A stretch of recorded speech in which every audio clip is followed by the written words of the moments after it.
Let's talk about The Incomplete Enchanter by Sprague de Camp and Fletcher Pratt. There are 5 novellas in the wider series, The Magical Misadventures of Harold Shea, all of which are in this volume, The Complete Enchanter and similar titled volumes.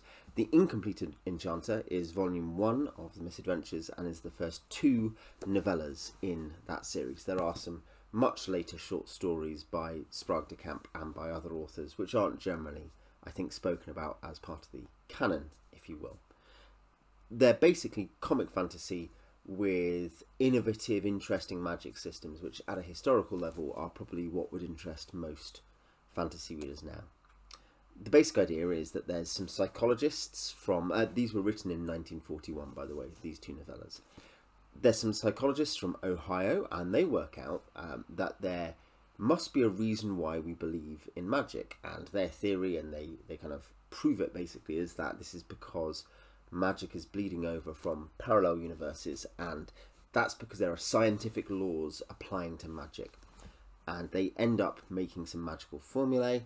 They use calculus, particularly the calculus of classes is what Doc Chalmers uses to come up with the right spells to cross over. They can cross over to those other worlds, and once they are there, using the same logic and using the scientific laws of magic that they've discovered, they can perform spells. So they're enchanters in other worlds, and they go to all kinds of different fantasy lands. In this one, The Roaring Trumpet, the first novella, goes to Norse mythology and deals with the preparation for Ragnarok, and The Mathematics of Magic, the second one, goes to Edmund Spenser's Fairy Queen, a land of brave knights and foul enchanters and weird monsters. The other ones include the Icelandic Kalevala, and to the Castle of Otranto, and to Irish legend, and I think that there's one other place as well. So all kinds of different legendary worlds which they work out how to go to. Now, the stories have some great strengths. They are really snappily written. They're like a screwball comedy, but in fantasy land. It's not quite Cary Grant and Katharine Hepburn, but there's some wit, and they're quite enjoyable, quite breezy. The characters are charming and memorable, both the main characters, Shea and Chalmers, but also some famous mythological figures. Britomart, or Lady Britomart, or whatever, in the Fairy Queen, she appears, and she's a really nice character and memorable character. Heimdall is very good in The Roaring Trumpet. And it's maybe also the earliest example I know of a hard magic system. Maybe there's some others that you know of that were before 1941, but it's a hard magic system with this attempt to formulate why and how magic works, and the ways that they come up with solutions to the problems magically, and the problems caused for them by the fact they don't know what they're doing, are continually inventive. I think there's an example here. A dragon spell might yield 100 dragons, or even worse, 1/10 of a dragon, because until you can work out quantity, you can't work out really summoning a reliable, useful dragon. So that's the gimmick, that's the idea.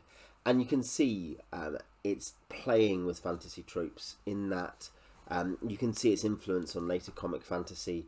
I've reviewed Guards by Terry Pratchett elsewhere on the channel, and I don't know that Pratchett had read this, but you can see there are assonances and echoes. You know, there's a wider tradition of comic fantasy that this feeds into.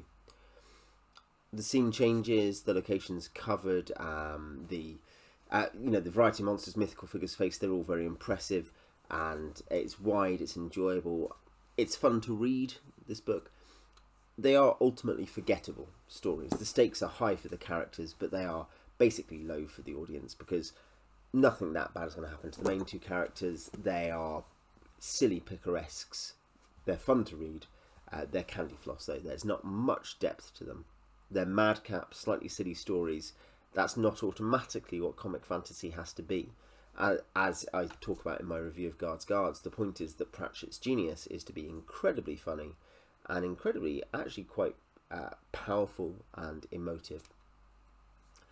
Of the 2 novellas in this particular book, I would say, I haven't read the others, of the 2 novellas in this book, I would say that The Roaring Trumpet is more compelling than The Mathematics of Magic.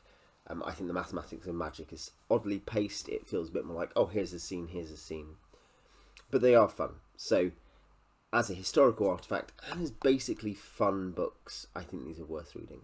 If you've read them, tell me what you think down in the comments, and if there's kind of any other earlier examples of hard magic systems in fantasy books, tell me below.